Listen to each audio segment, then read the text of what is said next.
ಕಾನೂನು ಪ್ರಕಾರ ಕಾನೂನು ಎಲ್ರಿಗೂ ಒಂದೇ ಅಲ್ವೇನ್ರಿ? ಹೌದು. FIR is registered under section 353, whether it is bailable offence or non-bailable offence. ಹೇಳಿ ನೀವೇ ನಾನು ಹೇಳಿದ್ದಲ್ಲ. ಹೇಳ್ರಿ.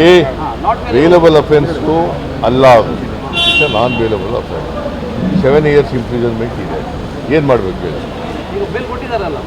ಬಿಟ್ಬಿಡೋದ MLA ಅಂತ ಬಿಟ್ಬಿಡೋದ? ಸ್ಟೇಷನ್ ಬೇಲ್ ಕೊಟ್ಟಿದ್ದಾರಲ್ಲ. ಸ್ಟೇಷನ್ ಬೇಲ್ ಕೊಟ್ಟಿದ್ದಾರಲ್ಲ. ಸ್ಟೇಷನ್ ಬೇಲು ಎರಡು FIR ಇದ್ದಾವೆ.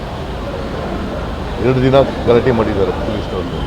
ಹಾಗಾದ್ರೆ MLA ಆದರೆ ಪೊಲೀಸ್ನವ್ರಿಗೆ ಮೇಲೆ ಗಲಾಟೆ ಮಾಡ್ಬೋದಾ? ಯಾರ ಪರವಾಗಿ ಗಲಾಟೆ ಮಾಡಿರೋದು?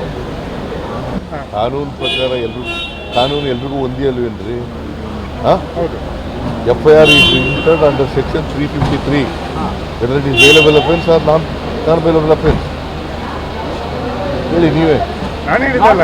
ಹೇಳ್ರಿ. ಬೇಲಬಲ್ ಅಫೆನ್ಸ್ಗೂ ಅಲ್ಲ, it's non bailable offence. 7 years imprisonment ಇದೆ. ಏನು ಮಾಡಬೇಕು ಹೇಳಿ? ಬಿಟ್ಬಿಡೋದ MLA ಅಂತ ಬಿಟ್ಬಿಡೋದ? ಸ್ಟೇಷನ್ ಬೇಲ್ ಕೊಟ್ಟಿದ್ದಾರಲ್ಲ. Station bail ಕೊಟ್ಟಿದ್ದಾರಲ್ಲ.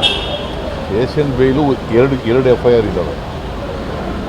2 ದಿನ ಗಲಾಟೆ ಮಾಡಿದ್ದಾರೆ ಪೊಲೀಸ್ನವ್ರಿಗೆ. ಹಾಗಾದ್ರೆ MLA ಆದರೆ ಪೊಲೀಸ್ನವ್ರಿಗೆ ಮೇಲೆ ಗಲಾಟೆ ಮಾಡ್ಬೋದಾ?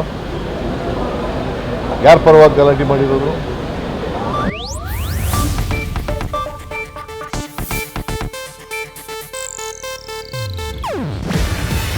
ಇದು ಏಷ್ಯಾನೆಟ್ ನ್ಯೂಸ್ ನೆಟ್ವರ್ಕ್ ಪ್ರಸ್ತುತಿ. ನೀವು ನೋಡ್ತಿದ್ದೀರಾ ಏಷ್ಯಾನೆಟ್ ಸುವರ್ಣ ನ್ಯೂಸ್.